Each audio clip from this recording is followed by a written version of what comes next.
del citoplasma se encuentran dos núcleos. Un núcleo grande que se llama macronúcleo, que es arriñonado, una forma de riñón, y un micronúcleo que es mucho más pequeño y que está adyacente al macronúcleo. Por otro lado, tienen lo que sería un citostoma, que es una especie de boca o hendidura por donde se alimenta el Balantidium coli, fácilmente observable, y además de ello tienen un citopigio que es por donde va a eliminar los desechos. ¿De acuerdo? Esa es la característica del trofozoito. El quiste es esférico, más pequeño, mide entre 50 y 60 micras. Ya hay una pared quística relativamente gruesa, y por debajo de la pared quística se puede ver todavía vestigios de la membrana ciliada.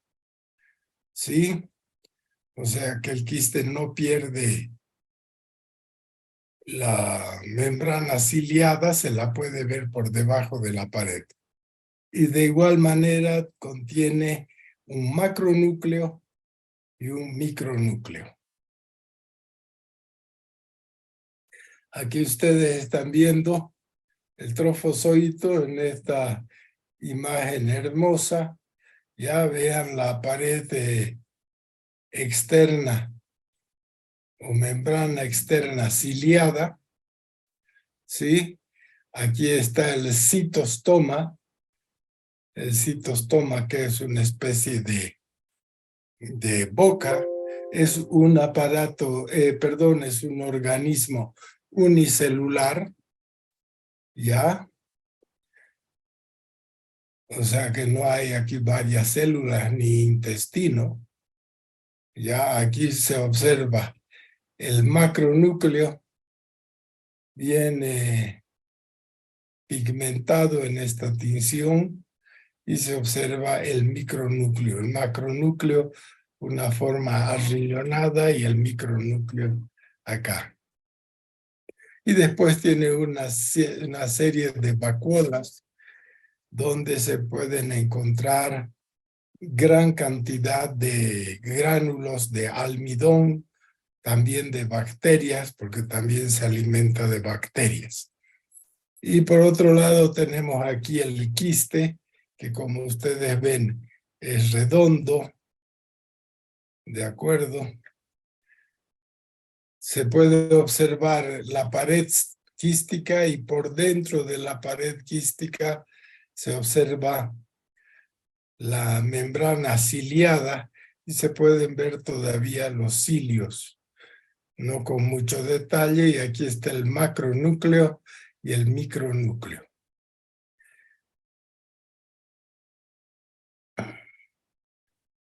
Y acá tienen una imagen en el dibujo para ver con mayor detalle la estructura de ambos. Aquí está el trofozoito,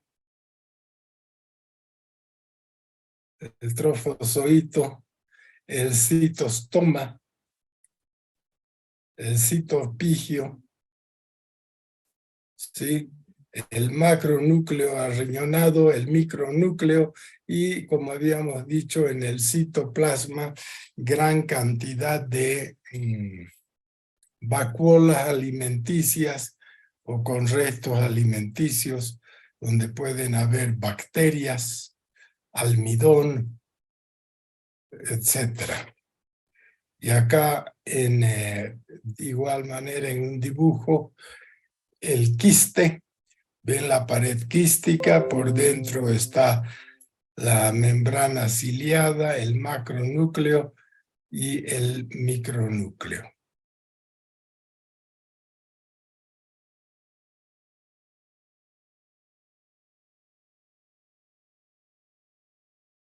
Ya, igual en esta imagen, ustedes ven las dos cosas, tal como las hemos descrito ya. Sí, esta es una imagen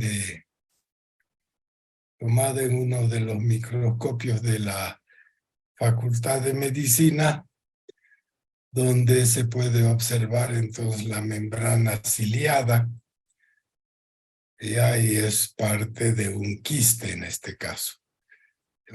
Y se observa aquí la pared quística y por dentro la membrana ciliada.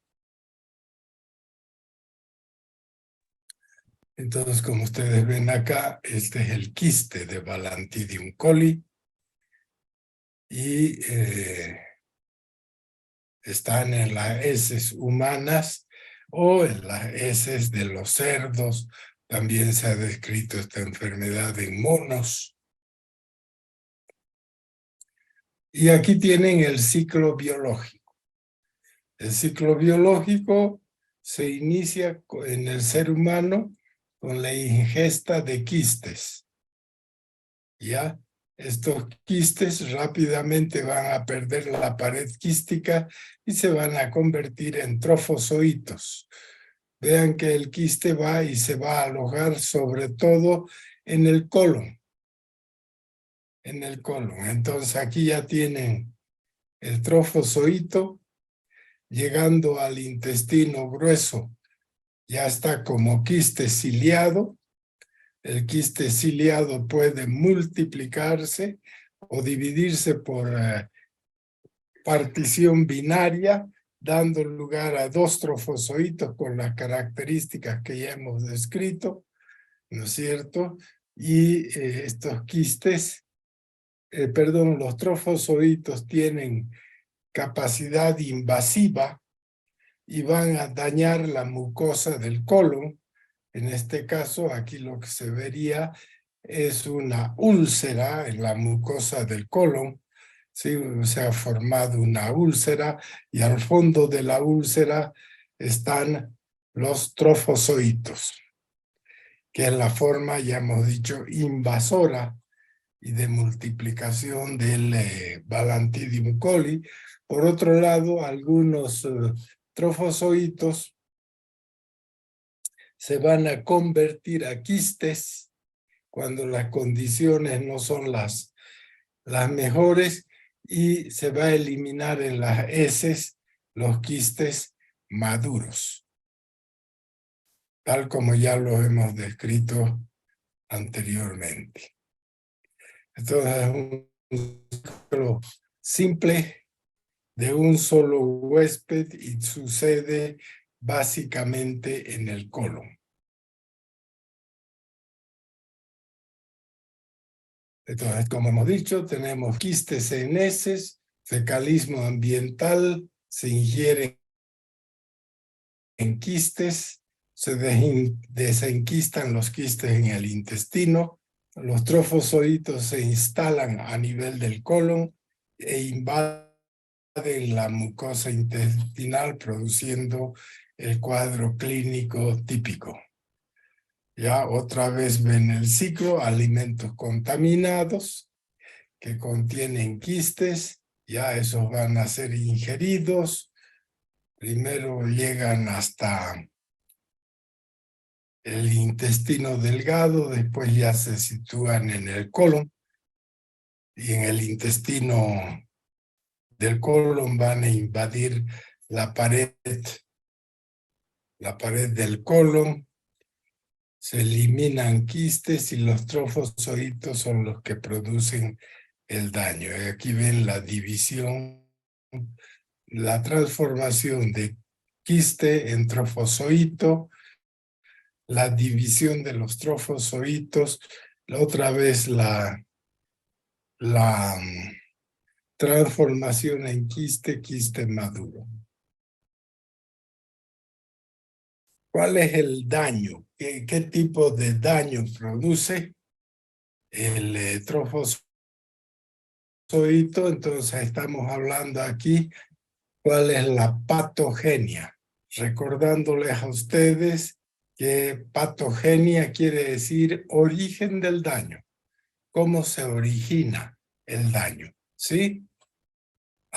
Tenemos la localización de trofozoitos en el colon, invaden la mucosa intestinal por acción enzimática. Los trofozoitos van a producir una enzima que es sobre todo la hialuronidasa. Esa enzima pues va a producir la aparición de lesiones ulcerosas múltiples y planas a nivel del colon. La mucosa va a estar de color rojiza, hiperémica, ¿sí? Después se va a perforar, van a haber hemorragias puntiformes a partir de la mucosa lesionada. Y es justamente eso que va a producir la clínica. Si la mucosa del colon está lesionada, ulcerada, hiperémica, entonces las manifestaciones clínicas van a estar en estrecha relación con ese tipo de lesiones. En los adultos, en general, la enfermedad puede ser asintomática, porque los adultos, las personas adultas, ya tienen una cierta resistencia por haber sido infectados antes cuando eran niños, ¿no? Mientras que en los niños se va a observar un cuadro de colitis. Colitis quiere decir inflamación del colon, que no se olviden que tienen lesiones ulcerosas, planas. Y esa inflamación del colon va a producir lo que se llama un síndrome disentérico, ¿sí? Caracterizado por dolor abdominal, pujo, tenesmo, fiebre y diarrea mucosanguinolenta. Ya es lo que se llamaría una colitis por Balantidium o disentería por Balantidium coli. ¿Ya? Y además coli indica el sitio donde normalmente se alojan las formas vegetativas de Balantidium.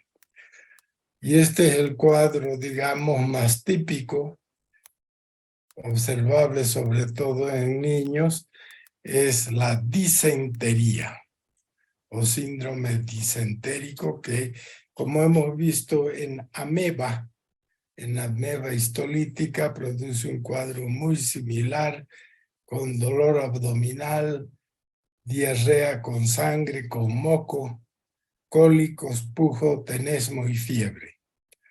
Aunque la fiebre no es muy intensa en el caso de las amebas, pero en el caso de Balantidium puede ser un cuadro febril bastante intenso. ¿Sí? Y en las formas crónicas, después de un tiempo, cuando la enfermedad ya se cronifica, después de unas semanas, el cuadro se va a caracterizar sobre todo por diarrea, porque en parte el daño del colon se ha reparado.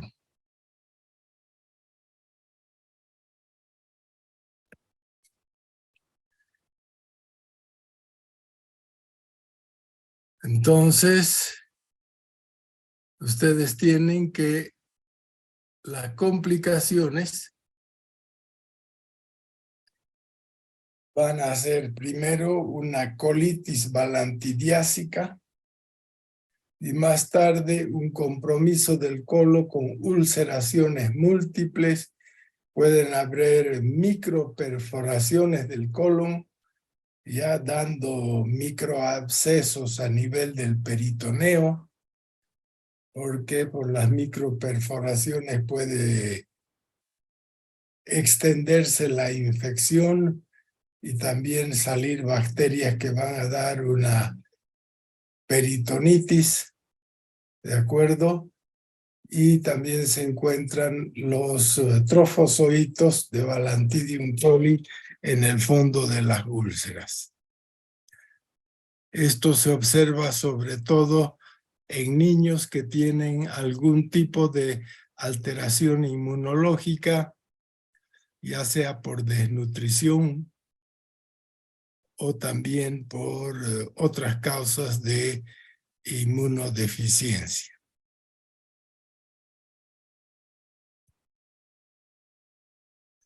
El diagnóstico es relativamente simple. Si en un niño ustedes ven que tiene diarrea disentérica con sangre, con moco, con pujo, tenesmo, dolor abdominal, hay que hacer un examen coproparasitológico, la observación microscópica de esas heces, un examen al fresco de las heces, y allí se van a observar los trofozoitos, perdón, los trofozoitos móviles, ya que con sus cilios se pueden mover a gran velocidad y también pueden encontrar en las heces la forma quística, ambos. Hay algunas técnicas de concentración de las heces para concentrar a los parásitos que por supuesto tienen mayor sensibilidad que las técnicas del examen a fresco sin concentración. Se puede utilizar muestras únicas de heces o seriadas. Una muestra seriada es aquella donde la muestra de heces se toma 2 o 3 muestras de heces en momentos diferentes y se examina las muestras de las heces en el microscopio. También se puede hacer una rectosigmoidoscopía, es decir, una observación mediante un endoscopio del recto y del sigmoides, donde por medio del endoscopio y por la luz del endoscopio se van a ver las úlceras que acabamos de describir, muchas veces gran cantidad de úlceras que son úlceras planas, un poco diferentes de las úlceras que se ven en amediasis, donde las úlceras tienen un cuello corto y una base amplia y se las ha llamado úlceras en botón de camisa. Aquí las úlceras son planas y se puede también hacer biopsias de las úlceras y observar en los bordes de las úlceras la presencia de los trofozoitos. El tratamiento es bastante simple. Se puede utilizar 2 medicamentos que son muy efectivos, el metronidazol y el tinidazol. ¿Sí? Y el control, dado que los cerdos son la fuente más importante de transmisión hacia el ser humano, entonces hay que hacer un control de los cerdos, ya que también sufren la enfermedad. Hay que tomar medidas de higiene para evitar el contacto con cerdos probablemente infectados. Hay que hacer una terapia oportuna de las personas que están infectadas y eliminando quistes y evitar la contaminación fecal con deposiciones de cerdo, con las heces de los cerdos. Creo que esta es la última diapositiva porque, como les dije, este es un tema que es muy simple, por un ciclo simple que tiene, pero también por una clínica que es bastante típica, la colitis por Balantidium. Con eso hemos terminado el tema. No sé si hay alguna pregunta. Doctor, buenas tardes. Respecto al tema de balantidiosis, es lo mismo es lo mismo que blastocistosis, lo que denomina el libro de Botero. No, no, no. Blastocystis hominis es otro parásito, es un protozoario que en general es un protozoario que es saprófito, que no produce ningún cuadro clínico. Es un parásito que, como les dijo, es un comensal prácticamente del tubo digestivo, muy frecuentemente hallado y que se han descrito algunos casos de diarrea,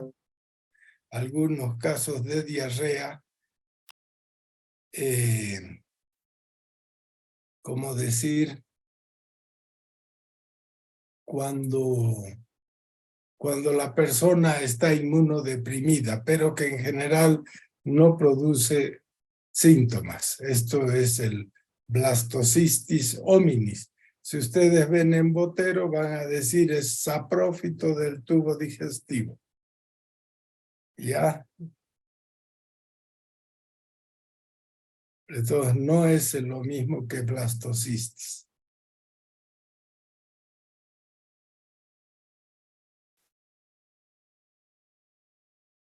¿Algo más? Doctor, Sí. quisiera pedirle que pásenos estas diapositivas de de balantidiosis y de amibiasis, por favor. Mire, no va a ser posible eso porque cuando ustedes tienen las diapositivas ya ni vienen a clase porque dicen ya tengo las diapositivas. Entonces, si ustedes quieren, graban, si ustedes pueden conseguir de otros estudiantes, pero yo no les paso las diapositivas. Ya, porque es motivo para que ya ni siquiera vengan a clases. Ahora de 350 estudiantes que son, están 52. Si saben que voy a pasar las diapositivas, pues van a ver la próxima clase 20. ¿De acuerdo? Entonces, en todo caso, en las clases que yo doy, no esperen las diapositivas mías. Pero si las consiguen de otra forma, no tengo problema. ¿Ya? ¿Algo más? A ver qué dice en el chat.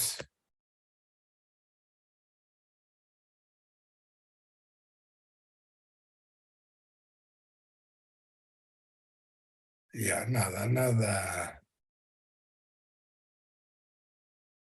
muy importante. Si no, ¿a qué horas comenzó la clase? Bueno, creo que no tienen más preguntas, ¿no? Este es un tema